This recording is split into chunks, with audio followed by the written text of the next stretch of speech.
Narciso Olalo, July 10, 2026. Mensahe ng Diyos. Bago ako matulog, naisip ko na linggo na at ang pagkaalala ko, dalawa lang yata ang mensahe. Kaya nagpasya ako na magsabi sa Diyos na ang sabi ko, best friend, linggo na. Sunod na araw, kunti lang ang mensahe na ipaliwanag ko. Baka may pangaral na gusto mo sabihin mo lang para maipost ko. Sa isang sandali, nakatulog ako. Nasa itaas ako ng bahay, kasama ko si MJ. Nagpasya ako na bumaba sa bahay at sumunod naman si MJ. Pagdating namin sa baba, may nakita ako sa bakura na isang lumang damit na punit. Dinampot ko ito at ilalagay ko sa basurahan, nasa loob ng gate.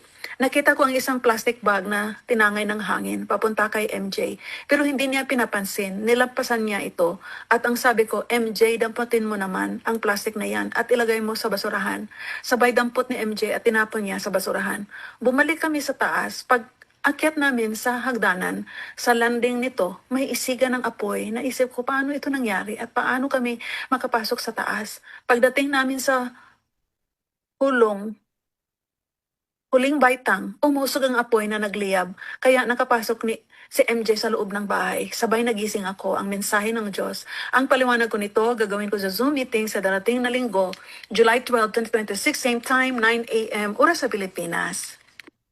So, mensahe na yan, ang sinasabi ng Diyos dyan, na ipinadala tayo sa mundong ito, nilikha tayo ng Diyos, para gumawa ng kabutihan. Dahil kabutihan na yan, yun ang kaligtasan. Di ba? Yun ang sinabi niya sa una pa nung nakalipas na universal love. Inahalimbawa ko na nga sa inyo plastic, inahalimbawa ko na sa inyo yung balat ng saging. Na pag may nakita kayo, dapat ninyo, huwag nyo itapon sa kung saan, inilagay nyo sa tamang tapunan o sa basurahan. Iyon ang kaligtasan. Paano natin sabi ng kaligtasan? Na nung pag-akyat namin, ibig sabihin, pag mawala na tayo sa mundong ito, papasok na tayo sa paraiso ng Diyos. Yung bahay, yun yung paraiso ng Diyos.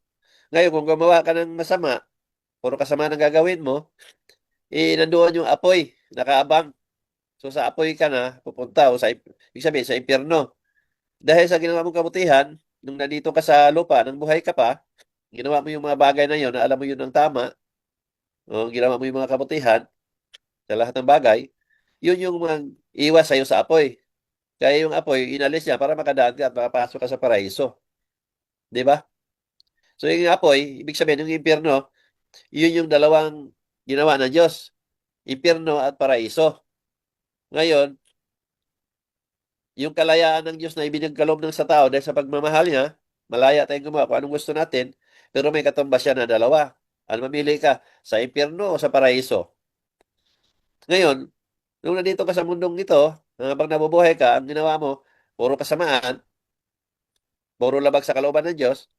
So pag nawala natin ang mundong ito, doon tayo sa impyerno.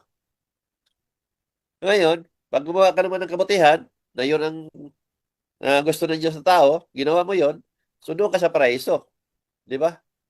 So yung kaya ngayon pag-akyat namin, pagbalik namin, mula sa buhay, mamamatay naman tayo lahat, alam na natin kung saan tayo nararapat. Dahil kabutihan ang ginawa ko, dahil nagtapon ako ng tama, naturo ko nga, ang reliyon ay hindi yan ang totoong kaligtasan kung hindi nasa gawa ng tao. Nasa kabutihan lang talaga ang totoong kaligtasan. So dahil ginawa ko yon, tinuturo ko kay MJ na ito yung tama. Pag may mga anak kayo, turuan niyo ng kabutihan, ng gawain. Maraming kabutihan na ituturo sa mga anak habang lumalaki. So siyempre, yun ang gagawin ng mga bata. So pagdating din sa panahon na yun na lalikas sila sa mundo ng mga buhay, napunta sila sa paraiso ng Diyos. Di ba? So maiwas na kayo doon sa kapahamakan dahil naituro ninyo sa mga anak ang mga bagay na dapat gawin habang nabubuhay. So yun yung apoy na doon sa landing na huling baitang na ang apoy mismo ang lumihis. Ibig sabihin ng Diyos doon, hindi ka para sa paimpyerno. Dahil nung nandoon ka sa lupa, nung buhay ka pa, puro kabutihan ang ginawa mo. Kaya dito ka sa paraiso. Pasok ka sa paraiso. So yun yung mensahe na yun.